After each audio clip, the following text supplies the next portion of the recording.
नमस्कार मैत्रिणींनो, मी सोनाली आजच्या एका छानशा व्हिडिओमध्ये तुम्हा सर्वांचं पुन्हा एकदा मनापासून स्वागत करते. तर मैत्रिणींनो, आज आपण 40 मापाच्या 4 टक्स ब्लाऊजचं संपूर्ण शिलाई बघणार आहोत. याचा कटिंगचा पार्ट आणि याचा जो बॅक पार्ट आहे याचा ऑलरेडी मी एक व्हिडिओ शेअर केलेला आहे, नक्की जाऊन बघा.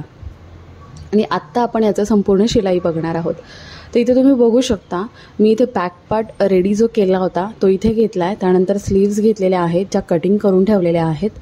त्यानंतर फ्रंट पार्टमध्ये मी फक्त काय केलेलं आहे, योगपट्टीचा जो वरचा भाग आहे त्याला इस्त्री करून घेतलेला आहे. तर हा बघा, हा बॅक पार्ट खूप सुंदर झालेला आहे आणि सिंपल आणि सोबर. जेव्हा आपल्याला काय डिझाईन करायची सुचत नाही आणि फक्त लेस लावून काहीतरी डिझाईन बनवायची, तेव्हा अशा प्रकारे आपण बनवू शकतो. तर बघा, इथे फ्रंट जो पार्ट आहे त्याला मी फक्त अस्तर जोडून घेतलेला आहे आणि एक्स्ट्रा भाग कट केलेला. आता आपण टक्स टाकणार, योगपट्टी जोडणार आणि खूप फास्टमध्ये 4 टक्स ब्लाऊज हा तयार होतो. इकडे मी योगपट्टी घेतलेली आहे. तर योगपट्टीच काय करायचं, सरळ भागावरती आपल्याला अस्तर ठेवायचं, म्हणजे मेन फॅब्रिकचा जो सरळ भाग आहे त्यावरती अस्तर ठेवायचं आणि बॉटमच्या बाजूने आपल्याला त्याला अटॅच करून घ्यायचे. अर्धा इंच आपण टिप टाकून झाल्यानंतर ओपन करायची आणि त्याला दाबटीप देऊन घ्यायची आणि मग आतल्या बाजूला दुमडून त्याला वरून एक टिप अटॅच करून घ्यायचं आणि एक्स्ट्रा भाग कट करायचा. अशा ह्या दोन्ही आपल्या योगपट्ट्या सिंपल अशा पद्धतीने तयार होतात. आता आपण इथे टक्स घेऊयात. आता टक्स जे आहेत ते तर मी कसे घ्यायचे हे मी कटिंगच्या व्हिडिओमध्ये सांगितलेले आहेत. सो मी इथे काही परत सांगत नाही बसणार आहे.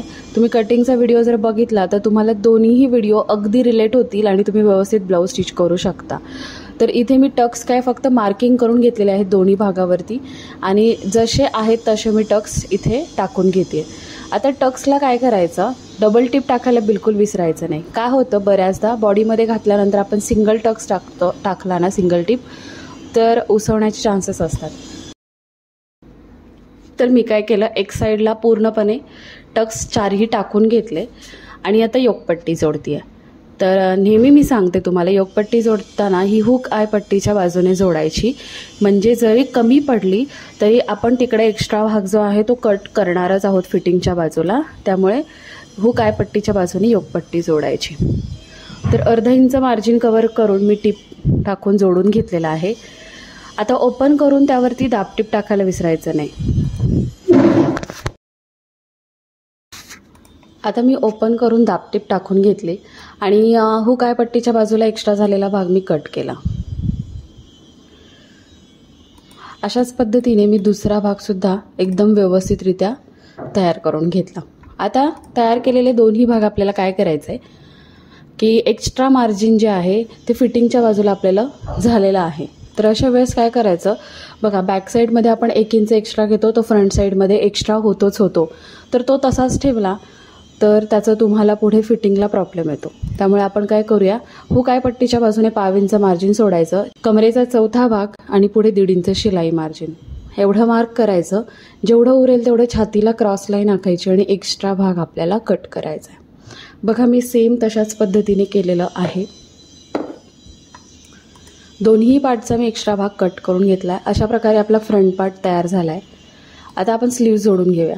स्लीव्ज जोडताना आपण अस्तरच्या स्लीव्ज जोडताना सरळ भागावरती आपण अस्तर ठेवणार आणि बॉटमला अर्धा इंच टिप टाकून घ्यायची. अस्तर आणि मेन फॅब्रिक ओपन करायचं आणि जे आतलं मार्जिन आहे ते पूर्णपणे आपल्याला अस्तरच्या बाजूला घ्यायचं. अशा प्रकारे टिप टाकल्यानंतर आतलं जे अस्तर आहे ते बाहेर दिसत नाही मेन फॅब्रिकला. तर ही टिप टाकून झाली आहे. आता अस्तर जे आहे ते मी आतल्या बाजूला दुमडवते आणि एक्स्ट्रा भागावरती पूर्ण टिप टाकून घेते. मेन फॅब्रिकचा जो एक्स्ट्रा भाग राहणार आहे तो आपल्याला अस्तरप्रमाणे कट करून घ्यायचा. सो अशा प्रकारे मी ह्या दोन्ही बाही तयार करून घेतलेल्या आहेत. आता आपण फ्रंटला हुक आय पट्टी आणि फिनिशिंग देणारे गळ्याला आणि बॅक पार्टला जोडून फिटिंग करणार आहोत. तर हुक पट्टी मी इथे जोडून घेते आहे. 1.5 इंचाची काढलेली आहे रुंदी आणि सरळ भागाकडून आतल्या बाजूला दुमडून घ्यायची. आय पट्टी पण सेम आईपट्टी 2 इंच रुंदीची काढायची डबल फोल्ड आणि ती बाहेरच्या बाजूने आतल्या बाजूने बाहेरच्या बाजूकडे दुमडून घ्यायची. आता हुक आईपट्टीचा पण मी सेपरेट व्हिडिओ शेअर केलेला आहे, नक्की बघा. जोडून झाल्यानंतर ती बरोबर आली की नाही ते चेक करायचं गळ्याला. तर थोडंसं काही फरक असेल, खूप फरक येता कामा नये, अगदी 1 लाईन पाव इंच फरक असेल तर तो तुम्ही इक्वल करून घ्यायचा, समांतर करून घ्यायचा गळ्याला. तर हा परफेक्ट आलेला आहे. आता गळ्याला फिनिशिंग देणार आहे आपण. तर गळ्याला फिनिशिंग देताना एकतर तुम्ही मेन फॅब्रिक तुमचं अवेलेबल असेल तर मेन फॅब्रिकच्या क्रॉस पट्ट्या काढा, नाहीतर अस्तरच्या काढल्या तरी चालतील. तसंही आपण आतूनच याला पट्टी जोडणार आहोत. तर मी मेन फॅब्रिकच्या काढलेल्या आहेत आणि क्रॉसपट्ट्या काढल्यानंतर एक साईडला दुमडून घ्यायच्या पाव इंच. रुंदी जी आहे ती मी 1 इंच काढलेली आहे. दोन्ही पट्ट्या एक साईडला मी दुमडून घेतलेल्या आहेत.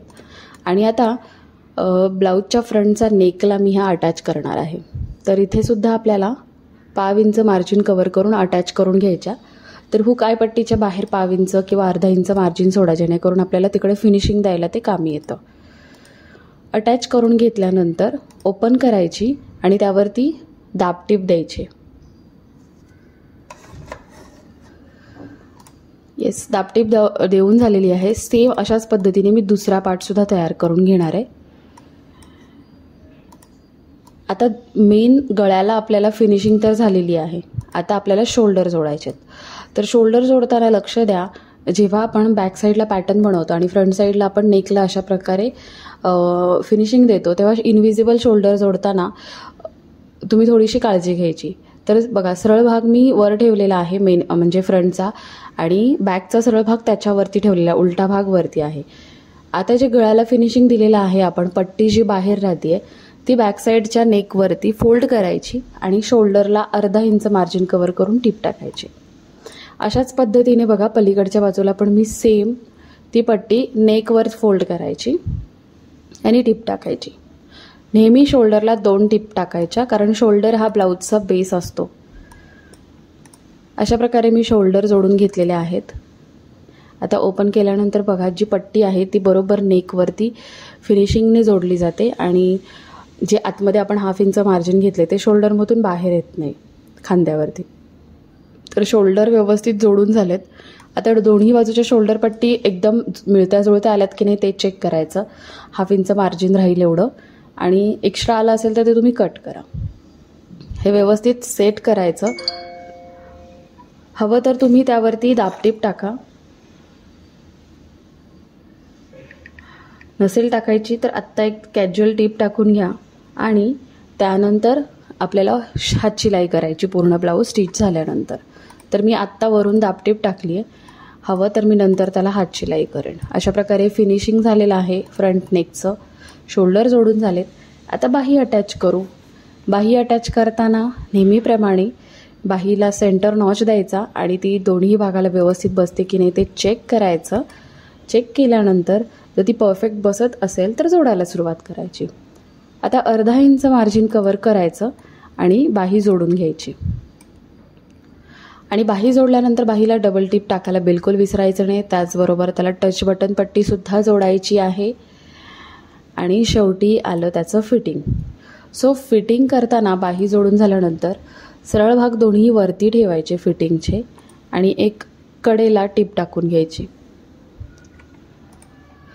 त्यानंतर उलटं केलेलं आहे फॅब्रिक, म्हणजे आतली बाजू मी बाहेर केलेली आहे आणि आता याच्या कडेला मी टिप टाकते. आता टिप टाकून झाली आहे. फिटिंगचं मापं टाकते. दंडघेराचा अर्धा, मुंड्यातून 1.25 इंच आतमध्ये आणि कमरेचा 1/4, असे हे मापं बघा. मी 3 मापं टाकलेली आहेत व्यवस्थित आणि त्याला एकदम सरळ फिटिंग येतं. तर तुम्ही मापं परफेक्ट टाकली, घेताना मापं व्यवस्थित घेतली आणि मुंडा शोल्डर जर व्यवस्थित टाकलं तर ब्लाऊज 100% तुमचं फिटिंगला छान बसणार आहे आणि टिपसुद्धा सरळ येणार आहे. टिप क्रॉस केव्हा येते? जेव्हा तुमचा मुंड्याचा भाग जास्त होतो, कमरेचा भाग कमी असतो, दंडघेर बरोबर असतो, पण तुम्ही मापं टाकतानाच मुंड्याचा माप जास्त टाकता आणि छातीचं मापसुद्धा मोजताना जास्त घेतलं जातं. अशा वेळेस तुमची टिप क्रॉस येते. ही गोष्ट लक्षात ठेवा. तर चला मग, आत्ता हे मी त्याच्या बाजूला एक्स्ट्राच्या 2-3 फिटिंगच्या टिप टाकून घेतलेल्या आहेत, जेणेकरून कस्टमरनी एक जरी टिप उसवली तरी जर हेल्दी झाल्या तर त्यांना फिटिंगला ते कम्फर्टेबल राहील.